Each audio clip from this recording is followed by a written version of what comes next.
it wasn't an instant kill move.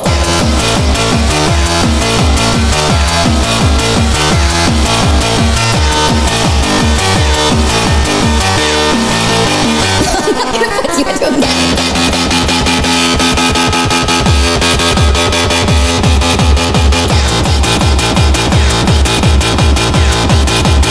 Not you, I'm just saying, like...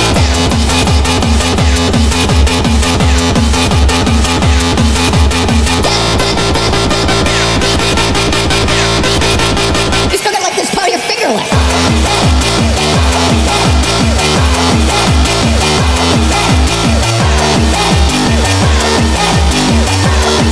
If somebody were to, like, push you into a meat grinder...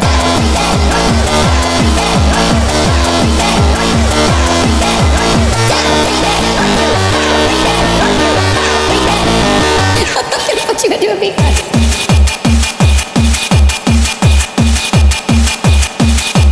Can I chop you up in a meat grinder? The only thing that comes out that's left of you is your eyeballs.